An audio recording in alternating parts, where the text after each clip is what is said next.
Paz do Senhor, igreja. Amém. A paz do Senhor, prazer com você.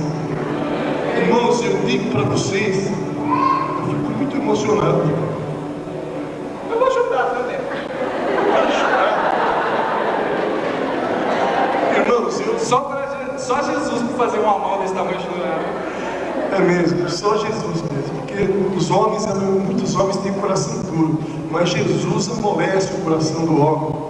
E eu digo para vocês que eu amo, mas eu amo muito o pastor Alberto Rogério.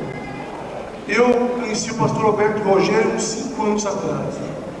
No começo, quase no começo que Deus chamou o nosso irmão Alberto Rogério, esse jovem maravilhoso, esse jovem que Deus chamou. E eu vou dizer uma coisa para vocês: Deus não chamou só o pastor Alberto, Deus chamou todos nós.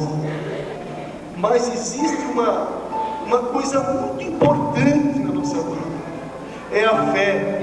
É nós podemos dizer: eis-me aqui, Senhor. Aleluia. Esse eis-me aqui é tudo. Esse eis-me aqui é você se separar do mundo, é você se entregar para Jesus e cumprir a justiça do reino de Deus. Falar: Deus, o que o Senhor quer que eu faça para o seu reino? É difícil. E o pastor Alberto, esse jovem, na juventude, é difícil.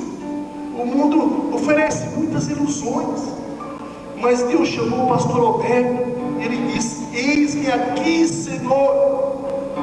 Eu estou pronto a entrar nessa luta para defender o seu reino, para pregar a palavra, para batalhar contra Satanás, para tirar as almas das garras de Satanás. Muitas vezes você está angustiado, você está com problema, você não tem força para pedir para Deus aquilo que você precisa, mas tem aquele que está intercedendo por você. E esse pastor aqui intercede. Muitas vezes eu na minha casa, ele sentia no seu espírito que eu estava com problema, e ele ia até a casa me consolar. Aleluia. Eu não sou membro, eu sinto que eu sou membro de Cristo. Nós somos membros de Cristo.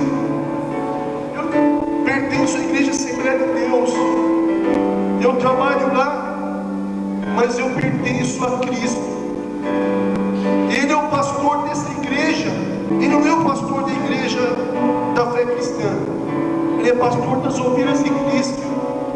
Ele é meu pastor também. Ele é meu pastor. Tem um pastor presidente da minha igreja lá, mas o Alberto Rogério é meu pastor também. Eu amo muito ele. Ame esse pastor, ore por ele, ajude o pastor a continuar essa obra que Deus confiou, que Deus colocou nas mãos dele. Deus te abençoe os irmãos, e